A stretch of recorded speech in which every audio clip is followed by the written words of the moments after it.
आज बाबा मुरली में कही थे, बच्चा तन औ मन ला पवित्र बनाव।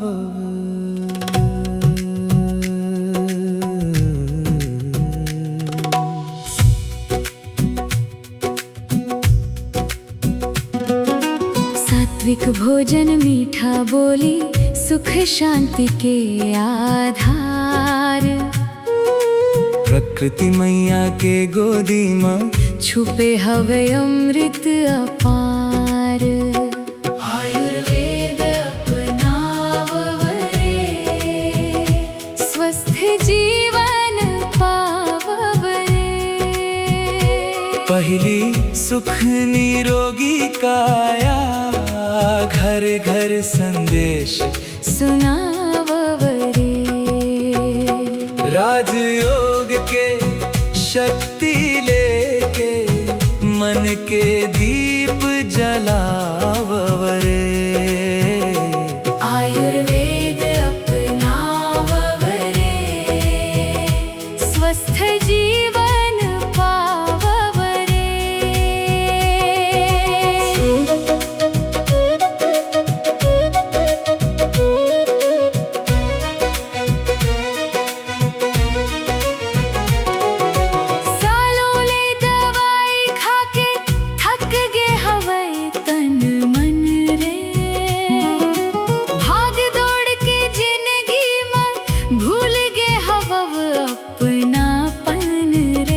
बाबा कही थे प्रकृति संग नाता जोड़व, सादा जीवन अपनाव।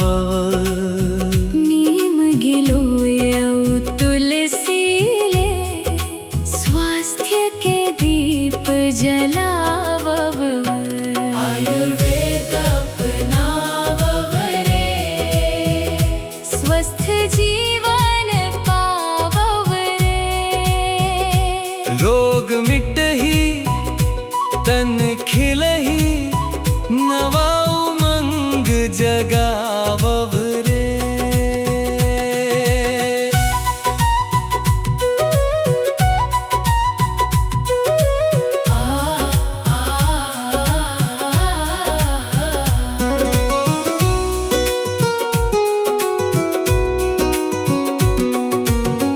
आज के मुरली में बाबा कहिन, क्रोध और चिंता छोड़व, मीठा बोलियो शुभ संकल्प ले। अपन भागला मोड़व। ईर्ष्या डर आलस त्यागव, योग में मन लगाव।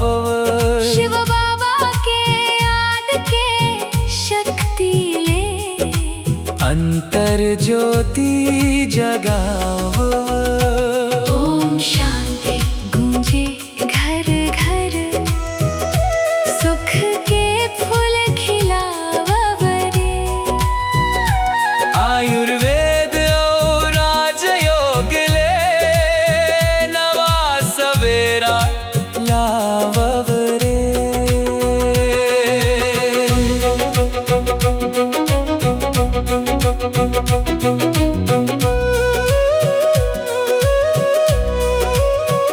तनाव गैस घुटना पीरा, सब दूर भाग जाही। सात्विक भोजन और प्रभु याद ले, आत्मा मुस्काही। साफ हवा और मीठा पानी, जीवन ला महकाही।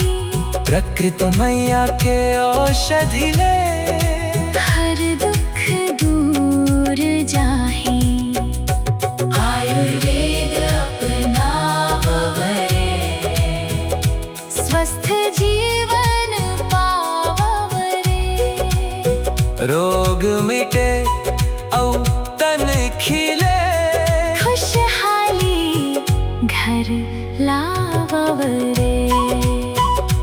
बाले झड़ना कमजोरी हो, या तन में भारी बीमारी, बाबा के श्रीमत मचल के जिंदगी बन ही प्यारी। अमृत वेला योग लगा के मन के शक्ति बढ़ावव। सेवा सुमिरन और सत्संग ले भाग्य दीप जलावव। बीमारी ले अब झन डरब। शिव बाबा संग सहारा है। प्रकृति और योग के रद्दा सुख शांति के द्वारा है। देह अभिमान ला छोड़ के आत्मिक स्थिति पाव। मीठे बाबा के याद में रही के सुनकर दुनिया बनावव। आयुर्वेद अपनावव रे। स्वस्थ जीवन पावव रे।